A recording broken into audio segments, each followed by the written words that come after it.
নমস্কাৰ আজি 12 ফেব্ৰুৱাৰী আৰু এই মুহূৰ্তত দিবলৈ আছো কেইবাটাও বিগ ব্ৰেকিং আমাৰ হাতত এই মুহূৰ্তত ৰাজ্যৰ লগতে দেশৰ বিভিন্ন খবৰসমূহ আহি পৰিছে আমি সেইসমূহ আপোনালোকলৈ আগবঢ়াইছো উচ্ছেদক লৈ অসম চৰকাৰৰ ঐতিহাসিক আইনী জয় বনভূমি দখল হলে চৰকাৰৰ উচ্ছেদৰ অধিকাৰ আছে বুলি কৈছে উচ্চতম ন্যায়ালয়ে সংবাদমেলত গুৰুত্বপূৰ্ণ মন্তব্য মুখ্যমন্ত্ৰীৰ বনভূমি উচ্ছেদক লৈ মুখ্যমন্ত্ৰী ডক্টৰ হিমন্ত বিশ্ব শৰ্মাৰ সংবাদমেল সৰুপথাৰ নগাঁও গোৱালপাৰাত চলিছিল উচ্ছেদ অভিযান 1,25,326 বিঘা বনভূমি বেদখলমুক্ত কৰা হৈছে বুলি জনাই মুখ্যমন্ত্ৰীয়ে কয় যে একাংশ বেদখলকাৰীয়ে উচ্চতম ন্যায়ালয়ত আবেদন কৰিছিল গোলাঘাট নগাঁও 10ৰ পৰা 15% ভূমিত উচ্ছেদ কৰিব পৰা নাছিল অসমৰ বনভূমি উচ্ছেদৰ ক্ষেত্ৰত উচ্চতম ন্যায়ালয়ে কঠোৰ নিৰ্দেশনা প্ৰদান কৰিছে আৰু ইয়াৰ পিছতে আগবাঢ়িছো আমি পৰৱৰ্তীটো খবৰলৈ জুবিনে ন্যায় নাপালে চৰকাৰ জনসাধাৰণ সকলোৰে বিফলতা হ'ব এনেদৰে মন্তব্য কৰে গৰিমা শইকীয়া গাৰ্গে ন্যায়িক আয়োগত সাক্ষ্য প্ৰদান কৰিলে গৰিমা শইকীয়া গাৰ্গে দ্বিতীয়বাৰৰ বাবে ন্যায়িক আয়োগত সাক্ষ্য প্ৰদান গৰিমা শইকীয়া গাৰ্গৰ প্ৰকৃত দোষীক চিনাক্ত কৰি উচিত শাস্তি প্ৰদান দাবী গৰিমা গাৰ্গৰ অভিযুক্তসকলে জুবিন গাৰ্গৰ ন্যায়িক প্ৰক্ৰিয়াত দীঘলীয়া কৰাৰ চেষ্টা চলাইছে জুবিনে যদি ন্যায় নাপায় তেতিয়াহ'লে অসমত কোনে ন্যায় পাব বুলি মন্তব্য কৰে গৰিমা গাৰ্গে জুবিন গাৰ্গে ন্যায় নাপালে চৰকাৰ জনসাধাৰণ সকলোৰে বিফলতা আখৰিক শক্তি দমন হ'ব লাগিব দুখীয়ে শাস্তি পাব লাগিব জুবিন গাৰ্গৰ ন্যায়ৰ বাবে বিশেষ আদালত প্ৰতিষ্ঠা হওক ন্যায়িক ব্যৱস্থা ক্ষিপ্ৰতৰ হওক বুলি মন্তব্য গৰিমা শইকীয়া গাৰ্গৰ আৰু ইয়াৰ পিছতে আগবাঢ়িছো আমি পৰৱৰ্তীটো খবৰলৈ অমিত শাহ মনে মনে থকা দেখিলে গম পাব যে এয়া ধুমুহাৰ ইংগিত কিয় ক'লে হিমন্ত বিশ্ব শৰ্মাই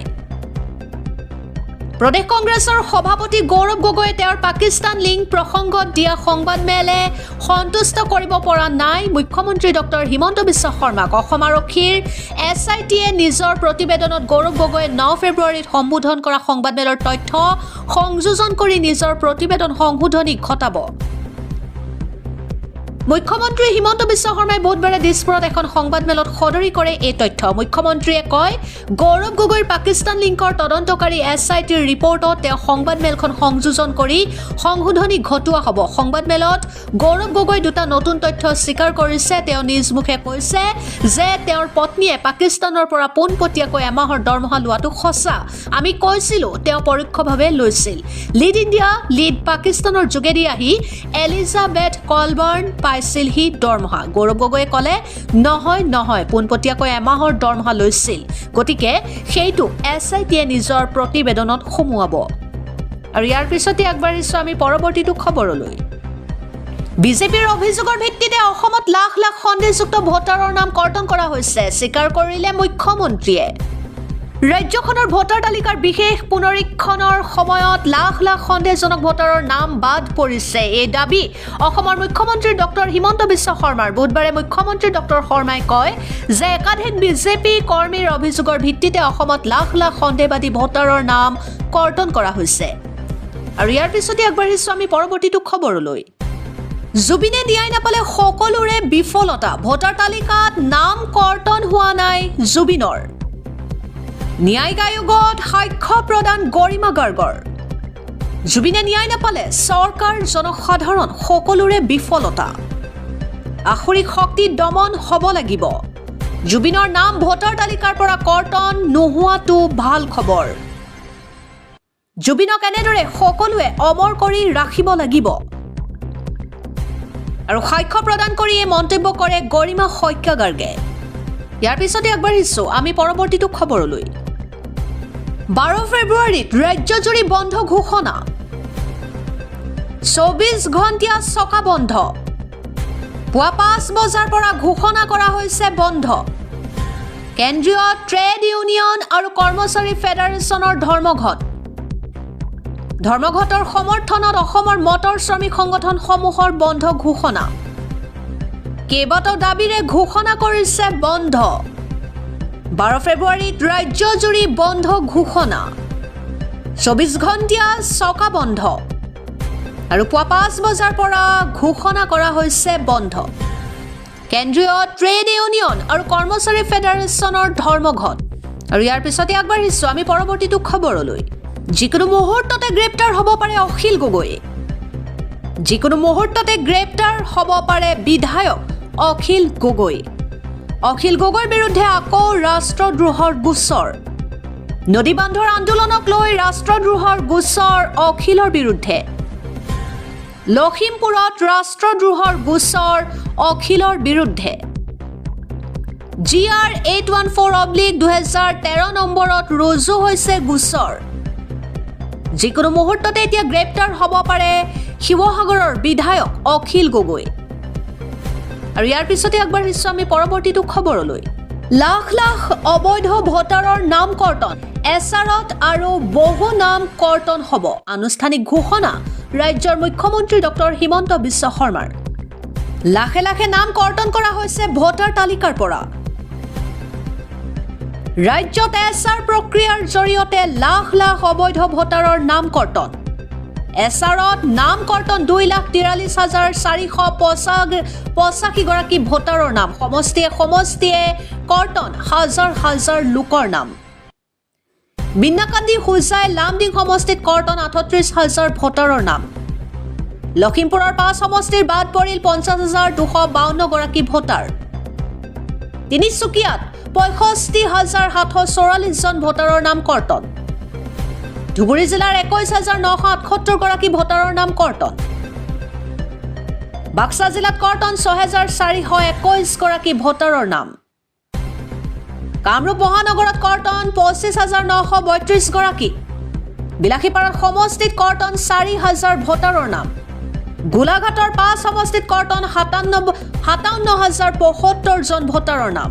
এছাৰৰ পাছত নগাঁৱৰ 7 সমষ্টিত কৰ্তন 43,867 ভোটাৰৰ নাম। বোকাজান সমষ্টিত কৰ্তন 6,125 জন ভোটাৰ। হাওৰাঘাট সমষ্টিত কৰ্তন 10,012 ভোটাৰ। ডিফু সমষ্টিত কৰ্তন 8,827 গৰাকী ভোটাৰ। শিৱসাগৰত ফৰ্ম 7ৰ জৰিয়তে কৰ্তন 14,760 ভোটাৰৰ নাম। এছাৰত আৰু বহু নাম কৰ্তন হ'ব। বিজেপি কৰ্মকৰ্তাৰ অভিযোগৰ ভিত্তিত অবৈধ ভোটাৰৰ নাম কৰ্তন। অসম চুক্তিৰ পিছত প্ৰথমবাৰলৈ ইমান সন্দেহযুক্ত লোকৰ নাম কৰ্তন। আৰু মন্তব্য মুখ্যমন্ত্ৰী হিমন্ত বিশ্ব শৰ্মাৰ। আৰু ইয়াৰ পিছতে আগবাঢ়িছোঁ আমি পৰৱৰ্তীটো খবৰলৈ। অতুল বৰাৰ কথা মই নুশুনো, অগপ বিজেপিত মুকলি বিদ্ৰোহ। নিৰ্বাচনৰ পূৰ্বে অগপ বিজেপিত মুকলি বিদ্ৰোহ। মই জিলা সভাপতি লেভেলৰ মানুহ নহয়। অগপৰ সভাপতিৰ কথাই মই নুশুনো।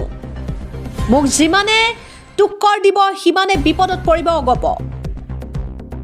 মিত্ৰদল অগপক সকিয়নি বিজেপি বিধায়কৰ। বৰহমপুৰৰ বিধায়ক জিতু গোস্বামীৰ বিস্ফোৰক মন্তব্য। নিৰ্বাচনৰ পূৰ্বে অগপ বিজেপিত মুকলি বিদ্ৰোহ। আৰু ইয়াৰ পিছতে আগবাঢ়িছোঁ আমি পৰৱৰ্তীটো খবৰলৈ।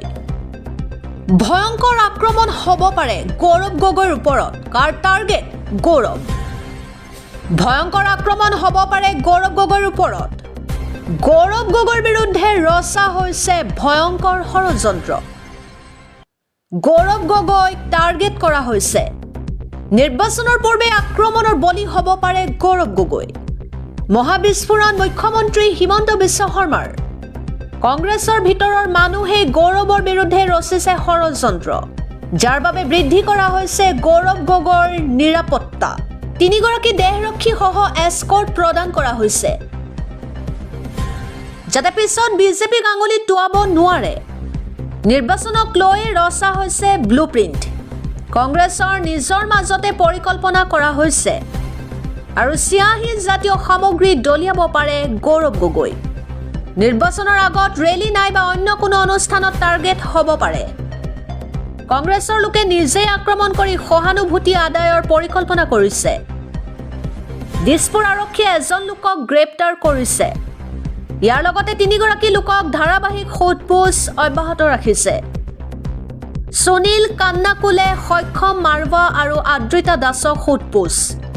আগন্তুক 3-4 দিনৰ ভিতৰতে এই সমগ্ৰ কাণ্ড ফাদিল হ'ব। ভয়ংকৰ আক্ৰমণ হ'ব পাৰে গৌৰৱ গগৈৰ ওপৰত।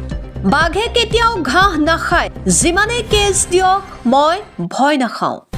এই মন্তব্য ৰাজ্যৰ মুখ্যমন্ত্ৰী ডক্টৰ হিমন্ত বিশ্ব শৰ্মাৰ। মই কাৰোলৈ ভয় নকৰোঁ। ফটো ভিডিঅ'লৈ যিমানেই কেছ দিয়ক মই ভয় নাখাওঁ।